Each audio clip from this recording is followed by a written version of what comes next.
2007 के world cup में पाकिस्तान के कोच बॉब उल्मर की डेथ हो गई। बट क्या ये डेथ एक मर्डर था या फिर नेचुरल हेल्थ इश्यूज से हुई एक नॉर्मल डेथ? क्योंकि ऐसा कहा जाता है कि बॉब उल्मर के पास कुछ ऐसे नाम थे जो वो एक्सपोज करना चाहते थे पूरे वर्ल्ड को, एंड वो नाम कुछ बड़े लोगों के थे जो क्रिकेट इंडस्ट्री में थे, क्रिकेट इंडस्ट्री के बाहर के भी थे, एंड वो लोग नहीं चाहते थे कि बॉब मुल्मर ऐसा करे, जिसकी वजह से उन्होंने बॉब मुल्मर को मार दिया। बट क्या ये सच्चाई है? आइए वीडियो में जानते हैं। पहले तो बॉब उल्मर कौन है? तो बॉब उल्मर कानपुर में पैदा हुए थे, इंग्लैंड के खिलाड़ी थे। इन्होंने इंग्लैंड के लिए 25 मैचेस खेले थे, जिसमें से 19 टेस्ट मैचेस थे। तो ये अच्छे एक बैटर थे। उसके बाद इन्होंने कोचिंग करियर लिया था, तो इन्होंने इंग्लैंड को कोच किया था। उसके पहले साउथ अफ्रीका को कोच किया था। 2000 में ये साउथ अफ्रीका के कोच थे, एंड ऐसा कहते हैं कि he was very futuristic, he was way ahead of his time, क्योंकि वो बहुत ज्यादा डेटा एंड एनालिसिस पे रिलाई करते थे, टेक्नोलॉजी पे रिलाई करते थे। जबकि तभी अब देखोगे कोई भी लैपटॉप लेके नहीं जाता था, या फिर कभी क्रिकेट में लैपटॉप इंट्रोड्यूस नहीं हुआ था। बॉब वुलमर तब से लैपटॉप यूज करते थे, डेटा देखते थे, स्टैट्स देखते थे, एनालिसिस करते थे, तो ये सारी चीजें। तो इनके साउथ अफ्रीका के कोचिंग करियर में एक घटना हुई। जो साउथ अफ्रीका के तभी के कैप्टन थे हेंसी क्रोनी, इनको मैच फिक्सिंग में पकड़ा गया, एंड फिर इन्होंने भी ओपन में आके मीडिया में बताया और एक्सेप्ट भी किया कि भाई हाँ, मैंने मैच फिक्सिंग की थी, जिसके चलते हेंसी क्रोनी को लाइफ टाइम का बैन लगा। और हेंसी क्रोनी और बॉब वुलमर दोनों बहुत ही करीबी दोस्त थे। इन्होंने दोनों ने मिलकर साउथ अफ्रीका को एक नया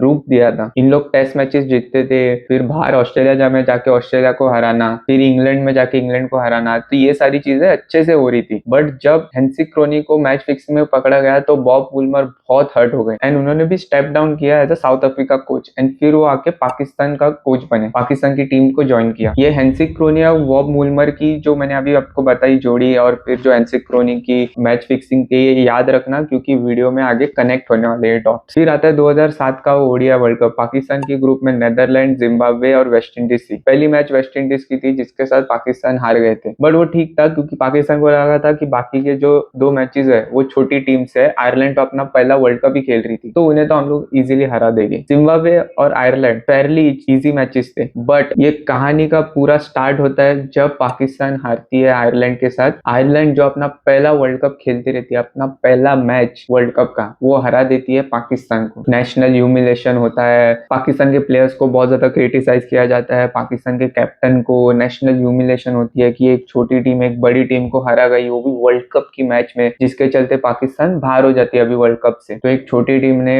एक बड़ी टीम, पाकिस्तान जैसे बड़ी टीम को वर्ल्ड कप से बाहर किया, तो ये सारी चीजें होती है। उनके फैंस बहुत ज्यादा नाराज होते हैं, और ये भी कहा था कि जो पाकिस्तान के घर थे, पाकिस्तान के फैंस ने उनके घर पे हमला किया वर्ल्ड कप में बाहर होने की वजह से, और ये सारी चीजें। अगर पाकिस्तान के प्लेयर्स और पाकिस्तान के कैप्टन इंजमाम उलग को लग रहा था कि भाई ये बहुत हार्ड ब्रेकिंग है, तो नहीं, जो दूसरी रात थी वो और भी हार्ड ब्रेकिंग थी, क्योंकि वो रात जो हुआ वो वर्ल्ड कप के बाहर होने से भी बहुत बुरा था, एंड पाकिस्तान टीम ने शायद ये कभी सोचा नहीं था कि ऐसा कुछ होने वाला है। तो क्या हुआ एग्जैक्टली अगली रात को? 17 मार्च 2007 को पाकिस्तान आयरलैंड से हारी। फिर उसके बाद जो पाकिस्तान के कोच थे एंड पूरी टीम थी, वो वापस होटल पे आती है वो रात को। पेगासिस होटल जो जमाइका में है वहां पे रुकी है, एंड कोच अपने रूम में अकेले रुके रहते हैं। फिर दूसरे दिन सुबह जब होती है 18 मार्च की सुबह, तब जो मैनेजर रहता है टीम का, वो कंटिन्यूस कांटेक्ट करते रहता है, कॉल करते रहता है कोच को, बट कोच फोन उठाते नहीं है। तो फिर उनके डोर पे जाके नॉक करता है, बेल करता है, नो रिस्पॉन्स। फिर इवेंचुअली वो होटल के मैनेजर को बुलाता है एंड कहता है कि भाई ये डोर ओपन करो आपकी की से, क्योंकि अंदर से रिस्पॉन्ड नहीं आ रहा है। उसके पहले वो बाकी प्लेयर्स को भी पूछता है, आपने कोच को कहीं देखा है क्या, कहीं वो वॉक पे गए हैं क्या। फिर वो लॉबी पे भी पूछते हैं, बॉब वुलमर अपने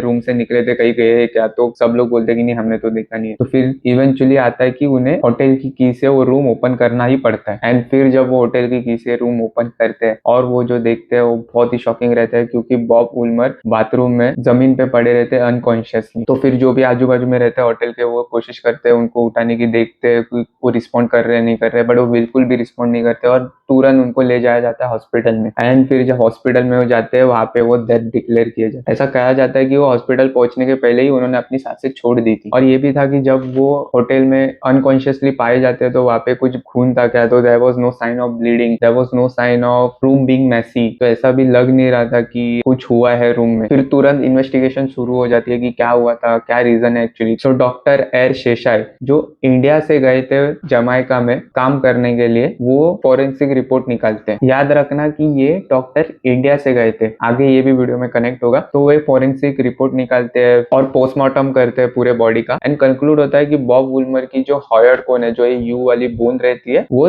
क्रश की गई है, वो दबाई गई है। एंड शायद इससे ये कंक्लूड कर सकते हैं कि उनका गला घोट के मौत की गई है। जो जमैकन पुलिस रहती है वो अनाउंस करती है कि भाई ये मर्डर है और ये नॉर्मल डेथ नहीं है। एंड फिर तुरंत मीडिया भी न्यूज चलाती है कि हाँ, बॉब वुलमर को किसी मैच फिक्सिंग की वजह से मारा गया है, कोई बड़ी सिंडिकेट है इसके पीछे मैच फिक्सिंग की जिन्होंने इनको मारा था, क्योंकि उनके पास एक किताब थी जिसमें बड़े बड़े लोगों का नाम लिखा गया था जो मैच फिक्सिंग में, जो क्रिकेट के और क्रिकेट के बाहर के हैं, उन्हें बॉब वुलमर एक्सपोज करना चाहते थे, जिसकी वजह से मारा गया। एंड इसके पहले जो मैंने आपको साउथ अफ्रीका के कैप्टन के बारे में बताया था, हेंसिक क्रोनी, इनकी भी डेथ कुछ सस्पिशियस वजह से ही हुई थी। 2002 में इनको पकड़ा गया था मैच फिक्सिंग की वजह से और लाइफ टाइम का बैन लगाया गया था। ठीक 2 साल बाद 2002 में जब वो जेट से ट्रेवल कर रहे थे, प्राइवेट जेट से, तो प्राइवेट जेट क्रैश होता है और इनकी मौत वो प्राइवेट जेट में होती है। तो उनकी मौत को इनसे रिलेट किया गया कि भाई उनके पास, वो भी मैच फिक्सिंग कर रहे थे, तो उन्हें कुछ नाम पता थे जो ये दोनों मिलके एक्सपोज करना चाहते थे। कौन? हेंसिक क्रोनी और बॉब वुलमर दोनों मिलकर एक्सपोज करना चाहते थे, जिसकी वजह से दोनों को भी सस्पिशियसली मारा गया। सो ये जो नैरेटिव था कि भाई मैच फिक्सिंग की वजह से बॉब वुलमर को मारा गया, एक मर्डर है और ये नेचुरल डेथ नहीं है, ये पूरा नैरेटिव कहीं ना कहीं लग रहा था कि सच है, क्योंकि इसके पहले भी पाकिस्तान के कुछ प्लेयर मैच फिक्सिंग में इन्वॉल्व थे। बट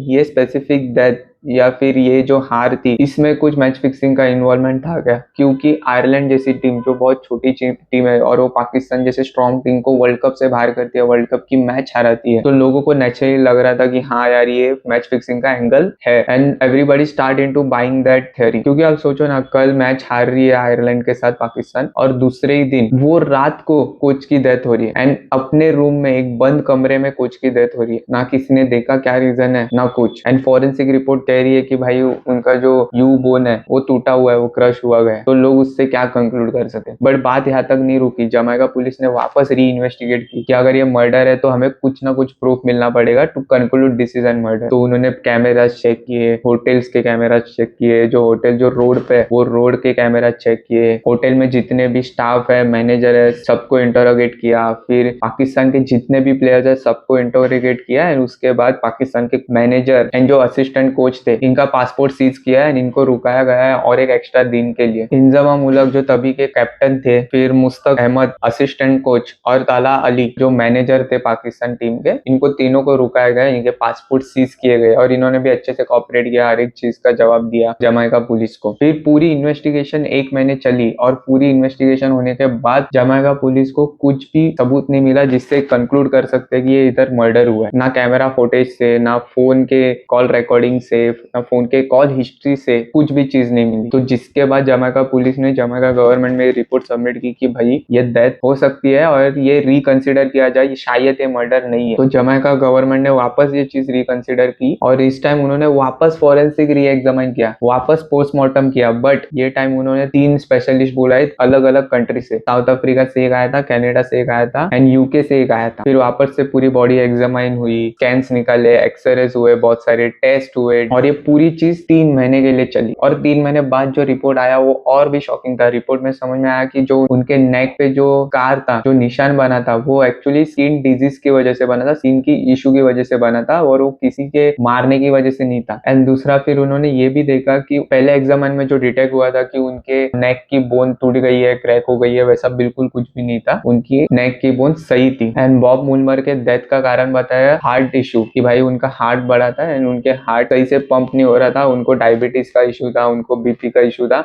उनको फिजिकली बहुत सारे इश्यूज थे। तो वो सब की वजह से and combination of medicine and alcohol की वजह से, क्योंकि वो रात उन्होंने अल्कोहल भी कंज्यूम किया था एंड ऑब्वियसली बहुत सारा स्ट्रेस भी था उन्हें, जिसकी वजह से उनकी ये डेथ हो गई। एंड जो उनकी बीवी थी, उन्होंने भी एडमिट किया कि नहीं, बॉब को बहुत सारे स्ट्रेस है पाकिस्तान टीम को लीड करने के लिए, तो उनका प्रोफेशनली बहुत ज्यादा स्ट्रेस था, उनको सही से नींद नहीं आती थी और ये सारी चीजें। तो Jamaica police and government officially ruled out कि भाई ये मर्डर नहीं था एंड ये एक मेडिकल कंडीशन की वजह से नेचुरल डेथ है जो हार्ट फेलियर से हुई थी। पुलिस ये केस क्लोज कर देती है, बट भाई डैमेज ऑलरेडी हो चुका था। पाकिस्तान के जो कैप्टन थे, फिर प्लेयर थे, उनपे जो साइकोलॉजिकली प्रेशर पड़ा था, उनको उनसे ओवरकम करने के लिए बहुत ज्यादा टाइम लगा। फिर पाकिस्तान की जो इमेज बनी थी क्रिकेट में, वो चीज को ओवरकम करने के लिए टाइम लगा। उसके बाद आईसीसी के रूल चेंज हो गए सिक्योरिटी कंसर्न्स को लेके, सिक्योरिटी इश्यूज को लेके। एंड जो गिल वुलमर उनकी बीवी थी, उन्होंने कहा भी बॉब के पास ऐसा कुछ भी बुक और नहीं थी एंड कोई भी लोगों को एक्सपोज नहीं करने वाले थे, ये सिर्फ मीडिया ने बनाई हुई एक अफवाह थी और ये सारी चीजें फेक थी। And we as a family do not support any of this conspiracy theory. उनकी मौत प्योरली हार्ट फेलियर की वजह से हुई है, एक्सट्रीम